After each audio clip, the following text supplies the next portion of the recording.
नमस्कार, मैं हूं आपके साथ शिवानी रतूड़ी और आप देख रहे हैं कैपिटल टीवी उत्तर प्रदेश।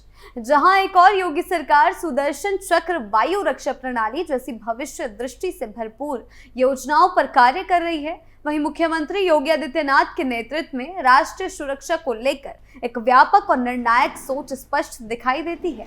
चाहे वे चाणक्य के उदाहरणों के माध्यम से आंतरिक सुरक्षा की अनिवार्यता की बात हो या सीडीएस जनरल अनिल चौहान द्वारा 3 स्तंभ भूमि, विचारधारा और नागरिक सुरक्षा की चर्चा, ये सभी बातें भारत को एक सुरक्षित, आत्मनिर्भर और वैश्विक नेतृत्व के लिए तैयार राष्ट्र के रूप में स्थापित करने का संकेत देती है। योगी आदित्यनाथ ने स्पष्ट रूप से ये संदेश दिया है कि अब वह समय चला गया जब सुरक्षा जैसे गंभीर विषय पर केवल दिखावटी काम होते थे। ये वो दौर नहीं है जब आतंकवादियों पर कोई स्पष्ट नीति होती थी और नीतिगत संकल्प का अभाव होता था, जैसे कि अखिलेश यादव के कार्यकाल में देखा जाता था। आज भारत एक ऐसे नेतृत्व में है जहां धैर्य और दंड दोनों के साथ राष्ट्र की रक्षा की जाती है और इसी की तर्ज पर योगी आदित्यनाथ ने एक्शन लिया है, योगी सरकार ने एक्शन लिया है।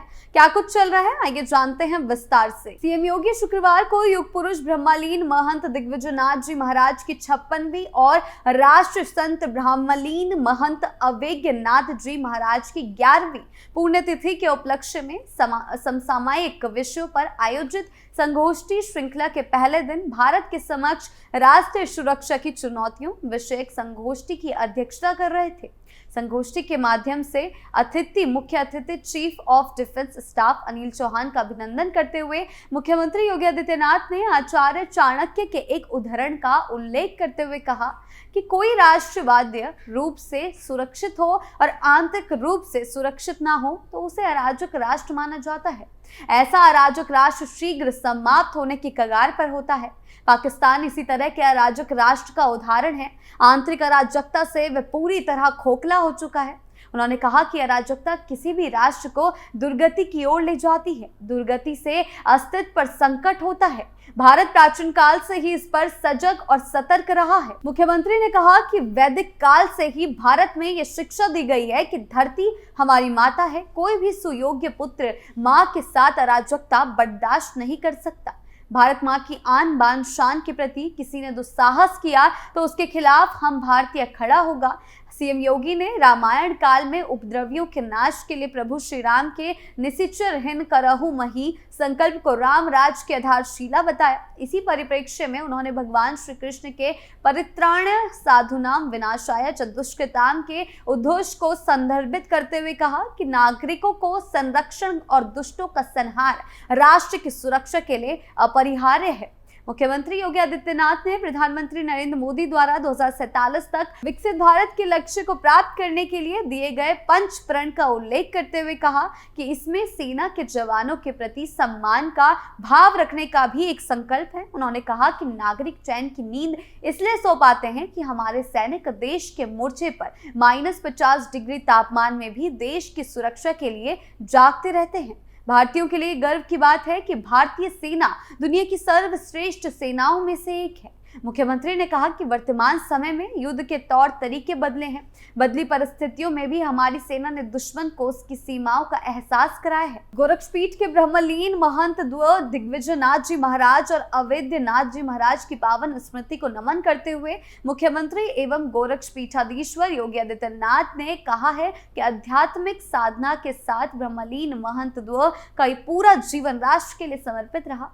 पांथिक संकीर्णता में बंधे रहने की बजाय महंत ने भारत और भारतीयता के लिए किए गए हर आह्वान में बढ़ चढ़कर भाग लिया।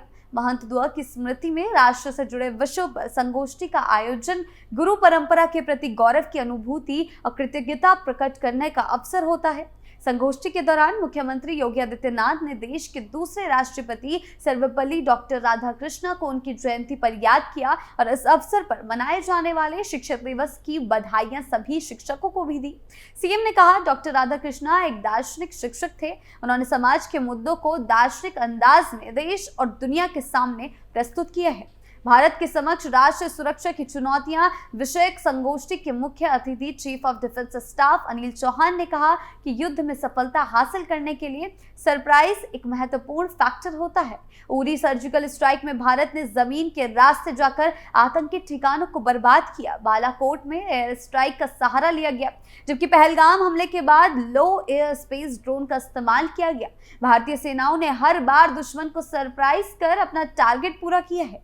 उन्होंने कहा है कि राष्ट्र की सुरक्षा के लिए भारतीय सेनाएं 365 दिन 24 घंटे के फॉर्मूले पर हमेशा तैयार है। आतंकवादी कहीं भी हो, उसे ढूंढ कर मारा जाएगा। सीडीएस जनरल चौहान ने कहा कि राष्ट्रीय सुरक्षा एक व्यापक और महत्वपूर्ण विषय है। हर वर्ग और व्यक्ति इसे अपने नजरिए से देखता है। किसी देश के राजदूत इसे द्विपक्षीय या बहुपक्षीय दृष्टि से देखते हैं, तो अर्थशास्त्री इसे आर्थिक सुरक्षा की दृष्टि से, सैनिक का दृष्टिकोण भिन्न होता है। उन्होंने बताया कि आचार्य चाणक्य ने राष्ट्र की सुरक्षा के लिए 4 तथ्य बताए हैं। राष्ट्र के आंतरिक खतरे, बाह्य खतरे, बाहरी सहयोग से आंतरिक खतरे और आंतरिक सहयोग से बाहरी खतरे।